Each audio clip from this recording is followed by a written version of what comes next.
Imagine a time before we knew. A time when the universe was just a quiet, static stage. It was 1912. In the cold, thin air of Flagstaff, Arizona, an astronomer named Vesto Melvin Slipher worked tirelessly. He was at the Lowell Observatory, a place built to chase mysteries on Mars. But Slipher pointed his 24-inch telescope towards something else entirely.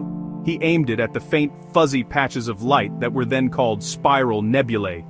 No one knew what they were. Were they clouds of gas inside our own Milky Way? Or were they something far, far more distant? He was about to find the first clue in a story grander than anyone could have imagined. Slipher wasn't looking for motion. He was studying their light, breaking it down into a spectrum of colors. Think of it like a cosmic barcode, but he found something strange, something that defied all expectations of a calm, unchanging cosmos. The light from most of these spiral nebulae was stretched out, shifted toward the red end of the spectrum. This phenomenon, known as redshift, meant only one thing. These objects were moving away from us, and they were moving at incredible speeds. It was a whisper from the void, a hint that the universe was not the serene backdrop we had always assumed it to be. The stage itself was alive, and it was expanding. The implications were staggering, but the data was just a trickle at first. Slipher meticulously recorded his findings, galaxy by galaxy. He saw Andromeda moving toward us, but almost everything else was running away. It was as if we were at the center of a great cosmic exodus. For years these observations remained a puzzle, a collection of curious facts without a grand theory to connect them. The scientific community took note, but the full picture was still shrouded in darkness.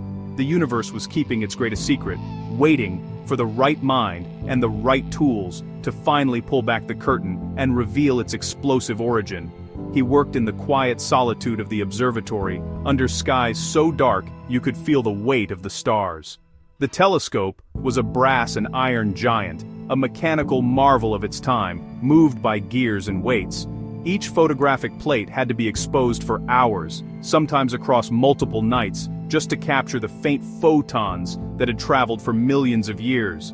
Slipher was a pioneer, charting unknown territory with nothing but light and glass. He was mapping the first movements in a cosmic dance, and he didn't even know the name of the song yet. He had heard the first faint echo of creation. The mystery deepened. The scene shifts to Southern California, to the magnificent Mount Wilson Observatory perched high above the growing city of Los Angeles. Here, a new, more powerful eye was turned toward the heavens, the 100-inch Hooker telescope. It was the largest in the world. Its gigantic mirror could gather more light and see deeper into space than any instrument ever built. In the 1920s, an astronomer named Edwin Hubble used this machine to settle the debate about the spiral nebulae. He proved they weren't gas clouds in our galaxy, they were entire galaxies themselves, island universes separated from us by unimaginable voids of space. Hubble, a charismatic and meticulous observer, then turned his attention to the puzzle Slipher had uncovered. He began systematically measuring the distances to these newfound galaxies. At the same time, he measured their redshift, their speed of retreat. He plotted the data, point by painstaking point. And then, in 1929, the pattern emerged. It was simple, elegant, and universe-shattering. The farther away a galaxy was, the faster it was moving away from us. This wasn't a random scattering. This was a clear mathematical relationship. The universe wasn't just expanding, it was expanding in an orderly, predictable way. This discovery, now known as Hubble's law, was the second crucial piece of the puzzle. It transformed our understanding of the cosmos. If everything is flying apart, you can run the movie in reverse. What do you find? A moment in time when everything, all matter, all energy, all of space itself, was crushed together into a single, infinitesimally small, incredibly hot and dense point. This was the seed of the Big Bang Theory. The idea of a static, eternal universe was shattered forever. Our universe had a beginning. It had a birthday. And we were living in the aftermath of the most spectacular explosion of all time. The Hooker telescope was a temple of science. Its massive dome, 100 feet across, would rumble open to the night sky. Hubble would ride a small platform up to the telescope's prime focus, sitting inside the giant metal lattice in the cold mountain air. He would guide the telescope by hand, keeping a star perfectly centered for hours on end. This was the painstaking work that revealed the grandest truth about our universe. The evidence was clear. Galaxies were not just moving through space. Space itself was stretching, carrying the galaxies along with it for the ride. For decades, the Big Bang was a powerful theory, but it had a problem. If the universe began in a hot, dense state, there should be some leftover heat, an afterglow from that initial fireball. Scientists predicted that as the universe expanded and cooled, this primordial light would have stretched into microwaves. It should be everywhere, a faint uniform hum filling all of space, but for years, no one could find it. The theory was compelling, but it lacked this one critical piece of evidence. The smoking gun of creation remained hidden, waiting to be discovered not by a grand design, but by a complete accident. The year is 1965.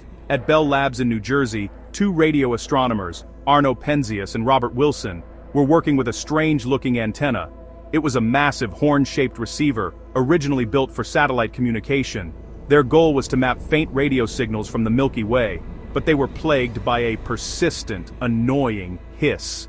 It came from every direction, day and night, no matter where they pointed the antenna.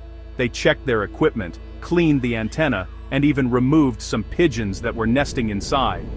But the noise wouldn't go away. It was a uniform, low-energy microwave signal. Penzias and Wilson had no idea what they had found. They thought it was a problem with their instrument. But just down the road at Princeton University, a team of physicists, led by Robert Dick, was building a detector specifically to search for this cosmic afterglow. When the two teams finally connected, the truth became instantly clear. The annoying hiss that Penzias and Wilson had discovered was not noise. It was the echo of the Big Bang. It was the oldest light in the universe, the cosmic microwave background radiation. It was the faint, cooled-down remnant of the moment of creation, finally detected after traveling through space for over 13 billion years. This discovery was a monumental triumph for the Big Bang theory. It was the proof everyone had been waiting for. The universe was not just expanding from a single point. It had begun in an unimaginably hot state, and the leftover heat was still here, bathing our planet and everything we can see. Later missions, like the COBE and WMAP satellites, would map this background radiation in stunning detail. They revealed tiny temperature fluctuations, the seeds of all future structure. These were the faint ripples in the early universe that would eventually grow into the vast clusters of galaxies we see today. The story doesn't end there. It only gets deeper and more mysterious. As our tools improved, we began to see the universe in ever finer detail. The Hubble Space Telescope, launched in 1990, gave us a crystal-clear view, free from the blurring effects of Earth's atmosphere. It showed us the grand structure of the cosmos. Galaxies aren't scattered randomly. They are arranged in a vast, intricate network of filaments and voids, a cosmic web. This structure is the direct result of those tiny fluctuations seen in the cosmic microwave background, grown over billions of years by the relentless pull of gravity. And now, we have a new eye on the universe, the James Webb Space Telescope. Launched on Christmas Day in 2021, this infrared observatory is a time machine. Because light takes time to travel, looking deep into space is also looking back in time. Webb is so powerful it can see the first galaxies beginning to form, just a few 100 million years after the Big Bang. Its first images, released to a waiting world, were breathtaking. They revealed galactic nurseries, dying stars, and galaxies crashing together, all with a clarity and depth we'd never seen before. Webb is pushing our cosmic horizon back to the dawn of time. With Webb, we are now directly witnessing the era when the first stars ignited, ending the cosmic dark ages.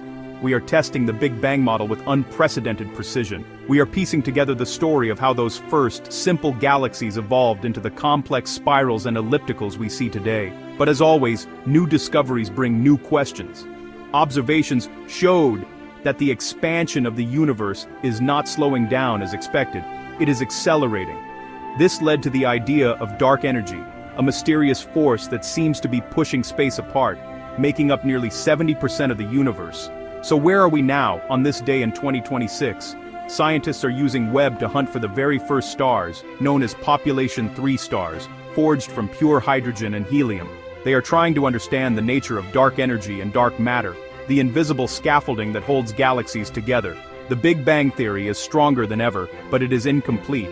It tells us how the universe evolved, but not why it began. The grand mystery remains.